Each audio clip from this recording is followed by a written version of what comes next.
오늘 우리가 나눌 하나님의 말씀은 고린도후서 4장 7절부터 10절까지 말씀입니다. 고린도후서 4장 7절부터 10절까지 말씀입니다. 신약 성경 289쪽입니다.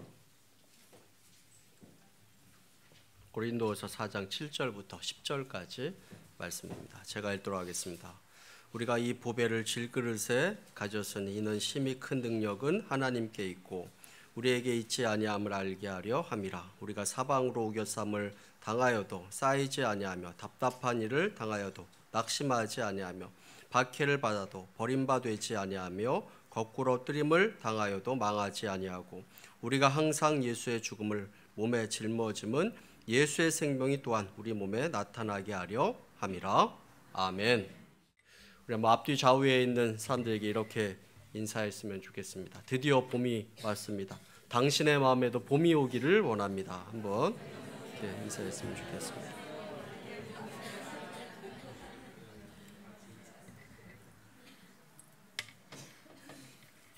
드디어 봄이 왔습니다. 또 은혜의 단비가 또 내렸습니다. 사람들은 흔히 이렇게 이야기합니다. 비워야 채울 수 있다. 이렇게 이야기를 합니다. 그런데 사람이 비우는 것이 결코 쉽지 않다라는 것을 우리는 우리 삶 가운데 알게 되고 보게 됩니다. 사람은 잘 비우지를 못합니다. 스스로를 내려놓지를 못합니다. 혹 나이가 들면 내려놓고 비울 수 있지 않을까 이렇게 생각하지만 그마저도 쉽지 않은 것을 보게 됩니다. 또 나이가 들면 초연해질 것 같지만 어찌 보면 하늘나라 가는 그 순간까지 악착같이 붙들고 사는 그 모습이 바로 사람의 모습이다 라고 이렇게 이야기할 수도 있을 것입니다. 더 채우려고 합니다. 더 집착하려고 합니다. 비우지 못하는 우리들의 모습을 우리가 발견해 나가게 됩니다. 연말에 교회 김장을 합니다. 김장을 하고 김치 냉장고에 그 김장한 것을 채우려고 할 때 그 냉장고가 비어 있지 않고 꽉 채워져 있다면 새롭게 김장한 것을 채워 놓을 수 없을 것입니다. 냉장고가 비어 있기에 새롭게 한 그 김치를 넣을 수 있는 것입니다. 여러분들 집 가운데 있는 그 냉장고를 한번 생각해 보시기를 바랍니다. 웬만하면 한번 들어가면 안 나오는 것들도 많이 있는 것을 보게 됩니다. 몇 년 동안 들어가서 나오지 않는 것도 있습니다. 그 냉장고 안에 새로운 것을 채우려고 하면 먼저 어떻게 해야 할까요? 그것을 비워야 새롭게 채울 수 있는 것입니다. 그릇에 물을 담으려고 하면 그 그릇을 비워야지 담을 수 있는 것입니다. 우리가 지하철을 타려고 할 때도 그 지하철이 꽉 차 있으면 사람이 더 이상 탈 수 없습니다. 내려야 비워져야 탈 수 있는 것입니다. 우리들의 신앙생활 가운데도 무엇이 중요하겠습니까? 바로 비우는 것이 중요합니다. 새로운 것을 채우려면 비워야 합니다. 첫 번째로 우리는 비워야 하는 것입니다. 우리 빌립보서 3장 7절부터 9절까지 말씀 함께 한번 읽어보도록 하겠습니다. 함께 읽습니다. 그러나 무엇이든지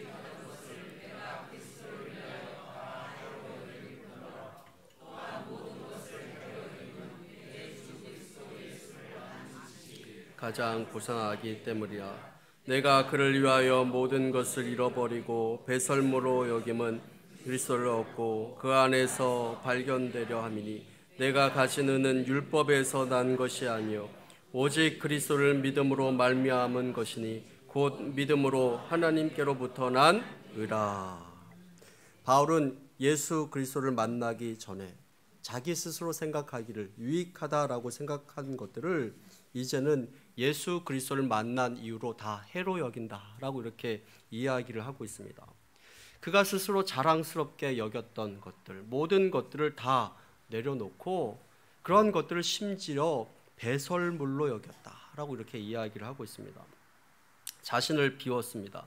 내려놓았습니다.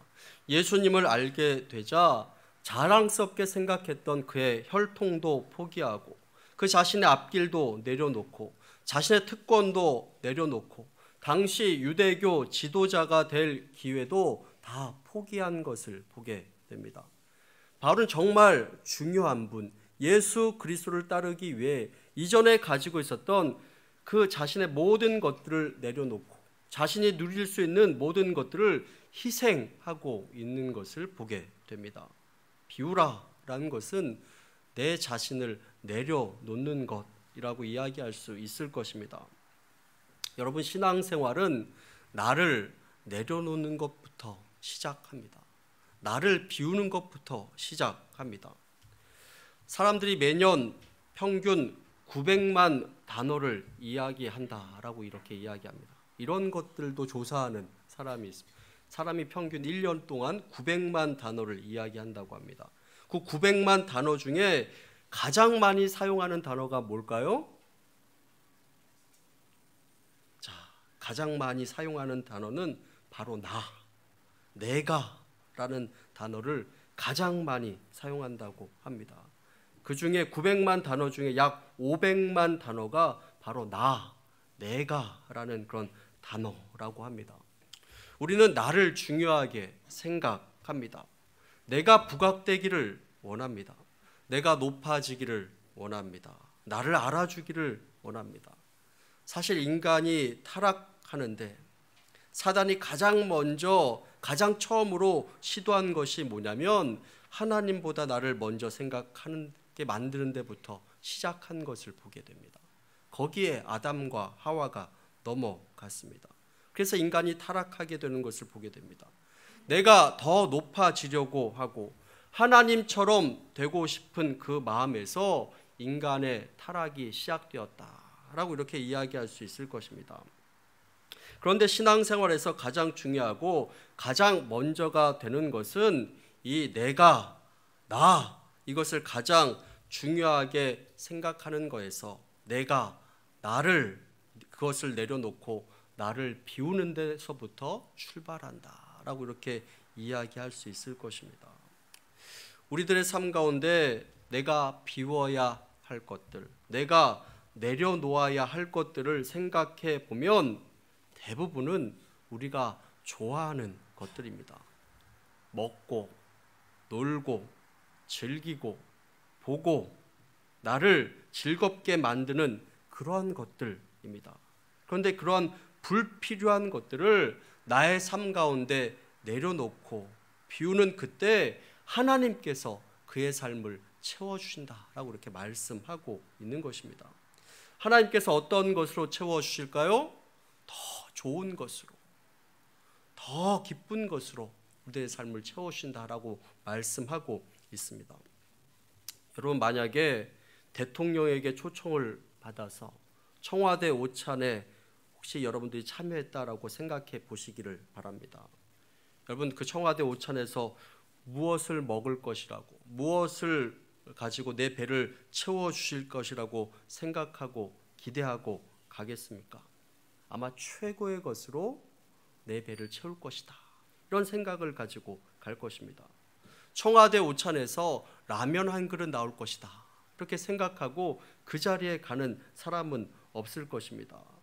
또 라면으로 내 배를 가득 채우고 그곳에 가는 사람도 없을 것입니다. 가장 좋은 것으로 채워주시는데 그것을 기대하는 마음을 가지고 그 배를 비우며 기대하는 마음을 가지고 갈 것입니다. 이렇게 가장 좋은 것으로 하나님께서 우리의 삶을 채워주시는데 또한 우리가 적극적으로 좋은 것으로 우리의 삶을 채워야 함을 말씀하고 있습니다. 신앙생활은 첫 번째로 비우고 두 번째로 채워야 합니다. 그렇다면 우리가 무엇으로 채워야 하겠습니까?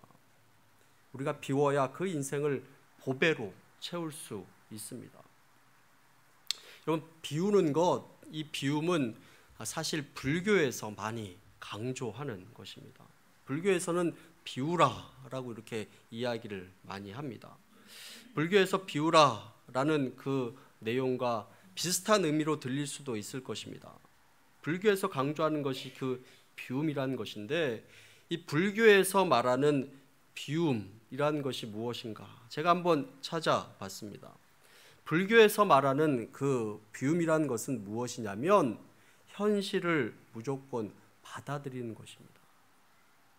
현실을 있는 그대로 받아들이면 스스로도 편하고 주위 사람들도 편하다. 이것이 바로 불교에서 강조하고 있는 비움, 공 사상입니다. 그 모든 것이 현실을 받아들이는 데서 시작합니다. 이것이 마음을 비우는 것입니다. 그런데 기독교에서 말하는 그 비움은 그 비움으로 끝나지 않습니다. 그 다음이 중요합니다. 비워진 나를 무엇으로 채우느냐가 가장 중요합니다. 무엇으로 우리의 삶을 채워야겠습니까? 보배이신 예수 그리스도로 채워야 함을 말씀하고 있습니다. 예수님으로 삶이 채워지면 세상에 대해서 바라보는 것이, 또 세상에 대한 생각이 달라집니다. 그전엔 내가 목숨과 같이 소중하게 여겼던 것들이, 또 그렇게 보였던 것들이 이제는 시시해 보이고 더 좋은 것, 더 유익한 것을 사모하는 그런 삶을 살아가게 된다라고 이렇게 말씀하고 있는 것입니다. 그래서 비우고 예수님으로 채운 그 사람은 이 세상의 것들을 바라보며 부러워하지 않는 것입니다. 우리 고린도후서 4장 7절 말씀 함께 읽어보도록 하겠습니다. 함께 읽습니다. 우리가 이 보배를 질그릇에 가졌으니 우리에게 있지 아니함을 알게 하려 함이라. 이 말씀에 바울이 이야기합니다. 우리가 이 보배를 질그릇에 가졌으니 라고 이렇게 자랑하고 있습니다. 이 바울의 마음에 채워진 그 보배, 그것이 무엇이겠습니까? 바로 예수 그리스도입니다. 바울은 이 보배가 되신 예수 그리스도를 발견한 이후에 예수 그리스도로 자신을 채우기 위해서 기꺼이 그가 누릴 수 있는 모든 것들을 내려놓고 포기하고 있는 것을 보게 됩니다. 내려놓습니다. 포기합니다. 보배 대신 그 예수님과 그 전에 자기가 누릴 수 있었던 것들을 비교하니 그가 그렇게 귀중하게 생각했던 것들이 마치 배설물과 같이 보였다라고 이렇게 바울은 고백하고 있는 것을 보게 됩니다. 예수님께서 왜 보배이신가 하는 것을 가장 잘 표현한 찬송가가 있다면 찬송가 96장에 예수님은 누구신가 하는 그 찬송일 것입니다.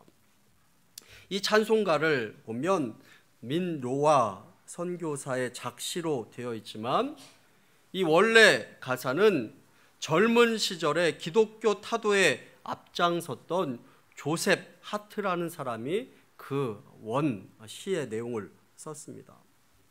이 조셉 하트라는 사람은 변화되기 전에 그가 가지고 있는 모든 문학적인 재능을 다 동원해서 성경의 모든 사실을 부인하려고 갖은 노력을 다 했습니다.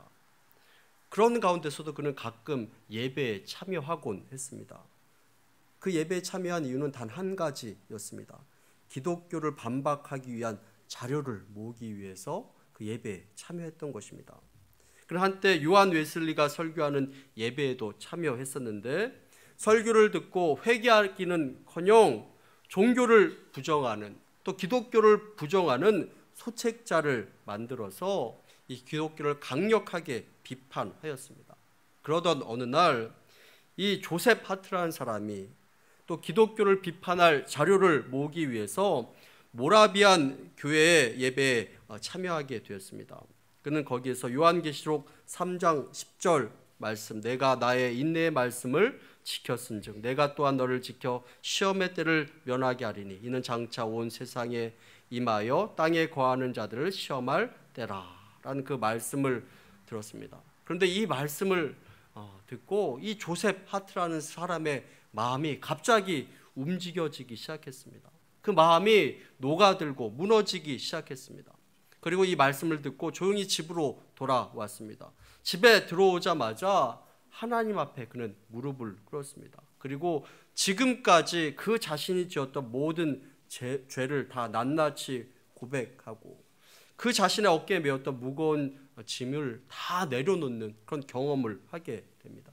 그때 그의 나이 45세였습니다. 그 이후에 그 조세파트라는 사람의 삶이 완전히 달라졌습니다. 그 전에는 기독교를 부정하고 부인했던 그 사람이 오히려 목회자가 되고 복음을 증거하는 사람이 되었다라는 것입니다. 그가 얼마나 열정적으로 복음을 전했는지 그가 죽을 때 그의 장례식에 그에게 복음을 들었던 사람이 모였는데 약 2만 명 가까이 되는 사람이 모여서 그의 장례식에 참여할 정도로 그가 복음의 열매를 맺었다라고 이렇게 이야기를 합니다. 자, 그가 작사한 노래 예수님은 누구신가? 원래 내용은 예수님은 누구신고 하니? 라는 그 찬양의 내용입니다. 예수님은 누구신가? 우는 자의 위로와 없는 자의 풍성이며 천한 자의 높음과 갇힌 자의 노임되고 우리 기쁨 되시네. 예수님은 누구신가? 약한 자의 강함과 눈먼 자의 빛이시며 병든 자의 고침과 죽은 자의 부활되고 우리 생명 되시네. 예수님은 누구신가? 추한 자의 정함과 죽은 자의 생명이며 죄인들의 중보와 멸망자의 구원되고 우리 생명 되시네. 그 시의 내용을 그가 적고 작사를 한 것입니다. 여러분, 그릇은 그 그릇에 무엇을 담느냐에 따라서 그 이름이 결정되고 그 가치가 결정됩니다. 꿀을 담으면 꿀단지가 됩니다. 고추장을 담으면 고추장 단지가 됩니다. 금을 담으면 금 단지가 되고 추한 것을 담으면 추한 그릇이 될 수밖에 없는 것입니다. 우리는 질그릇 같은 존재이지만 우리는 가장 보배로우신 예수님을 담은 그릇이 되었다라고 이렇게 말씀하고 있습니다. 우리 가운데 예수님을 채워야 함을 말씀하고 있는 것입니다. 자, 이처럼 우리 안에 비우고 무엇으로 채우느냐 하는 것이 우리 삶 가운데 가장 중요한데, 우리가 우리 자신을 비우고 또 채우지 않으면 어떻게 되겠습니까? 우리 누가복음 11장 24절부터 26절까지 말씀을 함께 한번 읽어보도록 하겠습니다. 함께 읽습니다.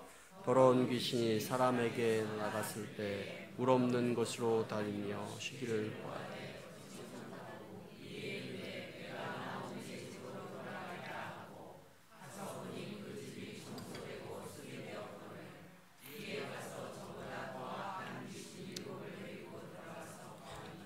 그 사람의 나중 형편이 전보다 더 심하게 되느니라. 말씀에 보면 예수님을 믿게 된 사람 가운데 귀신 들린 사람이 있었습니다. 그런데 예수님께서 그 귀신을 쫓아내 주셨습니다. 그 영혼이 구원받게 된 것입니다. 그런데 그 영혼이 비워지고 예수님으로 그 마음을 채우지 않자 더 악하고 안 좋은 결과가 나타나게 되었다라고 이렇게 말씀하고 있는 것을 보게 됩니다. 예수님을 믿는다 하고 우리 자신을 비우기는 했지만 우리 자신을 예수님으로 채우는 삶을 살지 아니하면 사단이 얼씨구나, 이 영혼이 비어있구나 하면서 더 악한 것들을 데리고 들어온다라고 이렇게 말씀하고 있는 것입니다. 그러므로 우리 삶 가운데는 비우는 것도 중요합니다. 그리고 또 중요한 것이 있다면 우리의 영혼을, 우리의 마음을 예수님으로 가득 채우는 것, 그것이 바로 중요하다라고 이렇게 말씀드릴 수 있을 것입니다. 그렇다면 우리가 우리 자신을 비우고 우리의 삶을 예수님으로 채우면 우리의 삶이 어떻게 되겠습니까?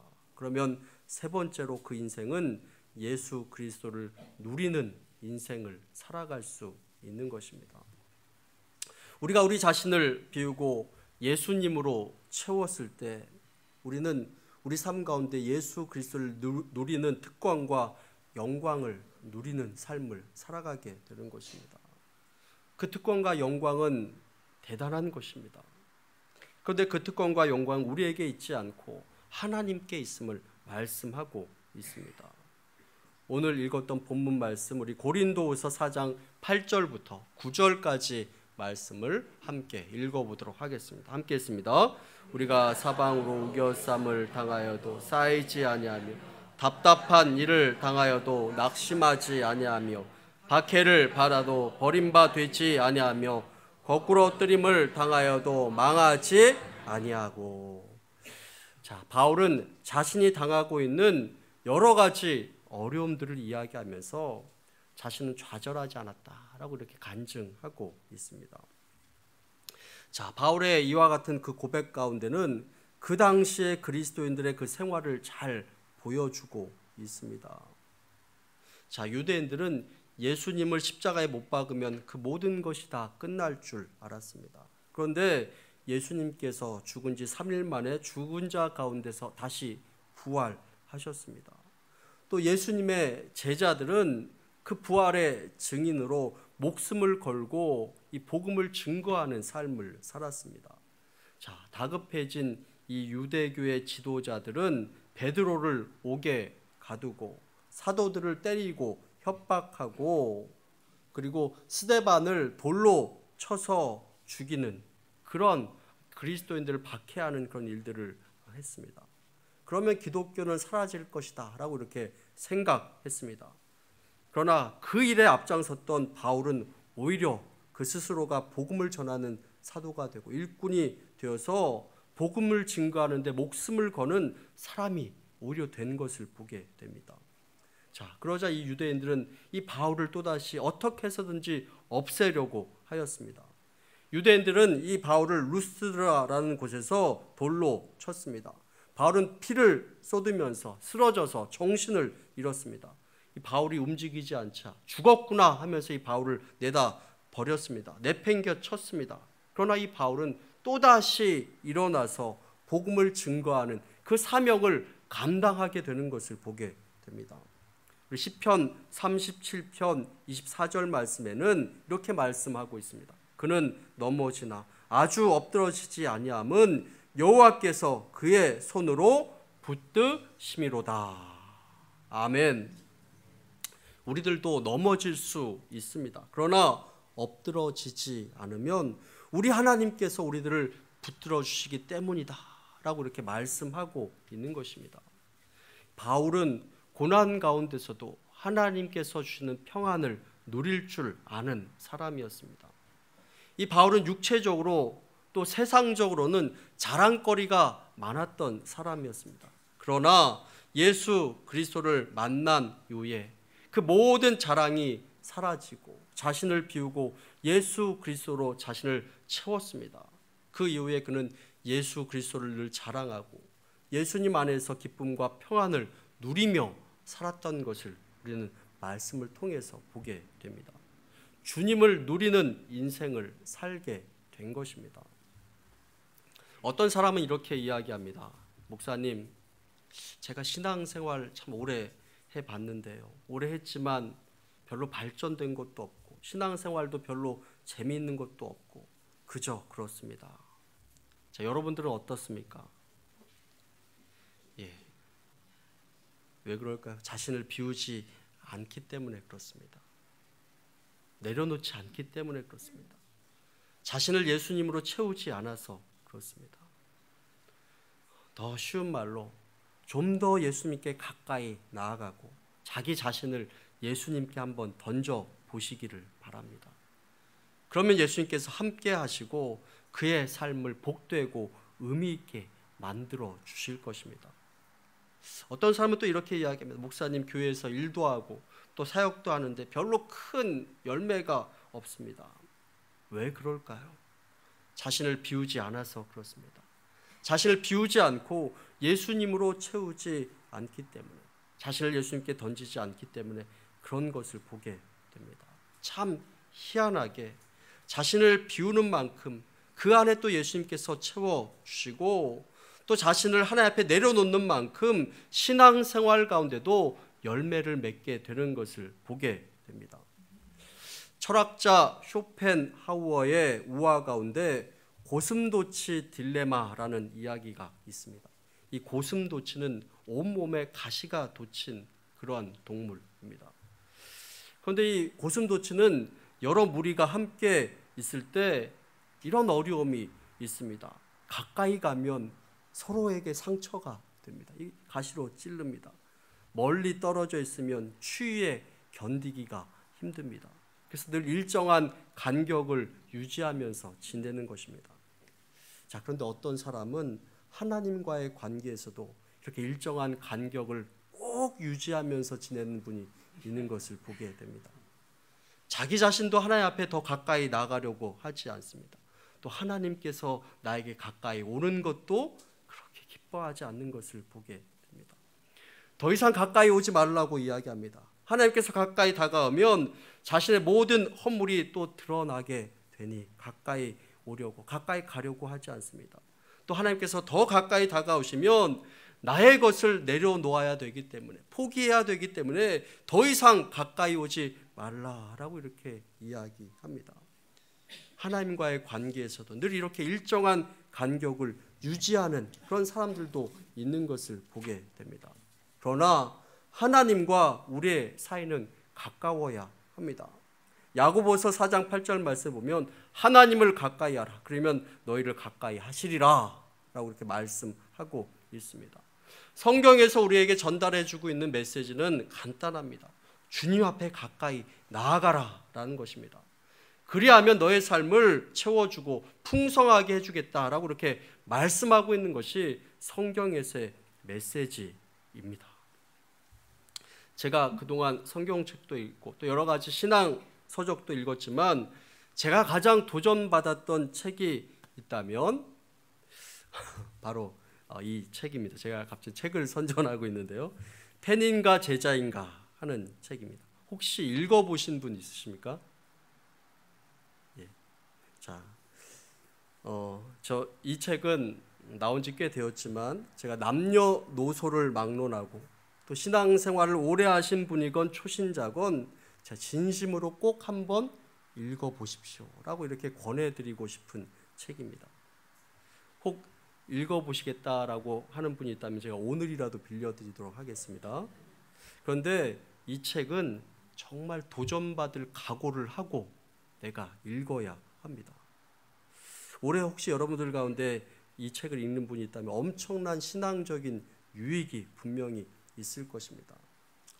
신앙생활을 하고 교회를 다니는 사람 가운데는 팬으로서 그냥 교회를 다니는 사람이 있는가 하면 정말 예수님의 제자로서 교회를 다니며 신앙생활을 해나가는 사람이 있다라는 것입니다. 여러분 팬 아시죠? 무슨 연예인의 팬, 아이돌 가수의 팬, 무슨 야구팀의 팬, 이처럼 예수님의 팬으로 교회를 다니는 것입니다. 팬은 교회를 다니지만 자신을 내려놓고 자신을 버릴 생각이 전혀 없는 사람입니다. 주님께 버리지 못하고 내려놓지 못하고 주님께서 건들지 말았으면 하는 그런 삶의 영역을 따로 떼어놓고 늘 가지고 있는 그런 사람입니다. 그러면서 예수님과 협상을 합니다. 예수님을 믿을게요. 그러나 이것만은 제가 버리지 못합니다. 이 물질만은 제가 버릴 수 없고요. 제발 저를 괴롭혔던 그 사람들 용서란 말은 제발 저에게 하지 말아주세요. 주님 제 욕구도 있잖아요. 제발 그거는 인정해 주세요. 이렇게 주님 앞에 타협하려고 하는 그런 사람입니다. 미국인의 이야기입니다. 미국인 중에는 그래도 예수님을 믿는다라고 이렇게 이야기하는 사람들의 비율은 꽤 높습니다. 실제적인 삶은 그렇지 못하지만 그런 비율은 꽤 높은데 그렇게 믿는 사람들 가운데 남녀를 불문하고 물어봤습니다. 믿는 사람들 가운데 바람을 피는 것, 이것을 죄로 여기는 사람은 단 20%도 되지 않았습니다. 음주를 죄로 여기는 사람은 13%에 불과했다라는 것입니다. 예수님을 믿기는 믿지만 그 문제만큼은 제 마음대로 좀 하겠습니다 하는 그런 사람들이라는 것입니다. 대학선교회의 창시자, CCC의 창시자인 빌 브라이트 목사님이 있는데 이 목사님이 쓴 사형리라는 전도 책자가 있습니다. 이 전도 책자는 전 세계적으로 25억 부가 배포되었고 이 빌 브라이트의 목사님의 협력으로 제작된 예수라는 영화는 전 세계에 40억 명 이상의 사람이 보았습니다. 이 CCC의 창시자인 빌 브라이트의 목사님의 묘비를 보면 다른 게 써 있지 않습니다. 뭐라고 써 있냐면 예수님의 종 이렇게 써 있습니다. 다른 미사 여구가 전혀 써 있지 않습니다. 예수님의 종 이렇게 써 있습니다. 우리가 예수님을 주님으로 부르면 그 뜻은 무엇일까요? 주님이 주인이시며 주님이시면 곧 나는 뭐라는 의미죠? 나는 종. 우리가 기도할 때 또 다를 때 주님은 나의 주님이십니다 라고 이렇게 이야기하면, 예수님 나는 주님이십니다 라고 이야기하면 그 뜻은 무엇이냐면 나는 주님의 종입니다 라는 그런 뜻입니다. 나를 내려놓은 존재입니다. 우리가 우리 자신을 내려놓지 못하는 그 이유가 무엇이겠습니까? 그것이 힘든 그 이유가 무엇입니까? 우리의 욕심 때문에 그렇습니다. 우리는 어려서부터 이렇게 배웁니다. 열심히 공부해서 좋은 대학 가고 좋은 직장 가서 돈도 많이 벌고 좋은 차를 끌고 다니고 휴가도 잘 즐기는 남부럽지 않은 사람이 되라 라고 이렇게 이야기합니다. 너 커서 뭐 될래? 예수님의 종이요 라고 이렇게 이야기하는 사람 있습니까? 우리는 그렇게 가르치는 경우가 많이 있습니다. 그런데 성경에서는 우리 주님께서 우리의 주님이시다, 우리 예수님께서 우리의 주님이시다라고 이렇게 이야기하고 있습니다. 우리가 주님의 종이 되면 엄청나게 고통스럽고 힘들 것이다 라고 이렇게 생각하지만 우리가 비우고 주님으로 채우면 우리의 주인 대신 우리 주님께서 우리의 삶을 이끌어 가시고 채워주시고 그 주님을 누리는 삶을 살아가게 된다라고 이렇게 말씀하고 있습니다. 3월달을 시작하면서 여러분들에게 묻습니다. 여러분들은 어떤 마음으로 신앙생활을 하고 있습니까? 우리가 기왕 신앙생활하는 것, 주님의 자녀로서의 특권을 누리면서 신앙생활을 해야 되지 않겠습니까? 비우시기를 바랍니다. 주님 앞에 내려놓으시기를 바랍니다. 내 삶을 주님 앞에 맡길까 말까, 던질까 말까 고민하지 마시기 바랍니다. 반은 내려놓고 반은 붙잡는 그런 양다리의 생활 하지 마시기를 바랍니다. 비우시고 또 주님으로 나의 삶을 채워 가시기를 바랍니다. 그러면 주님의 은혜를 누리는 축복이 그의 삶 가운데 넘치리라 믿습니다. 그런 믿음을 가지고 신앙생활을 해나갈 수 있는 저와 여러분들 다 되시기를 간절히 축원합니다. 우리 함께 기도하기 원합니다. 우리 함께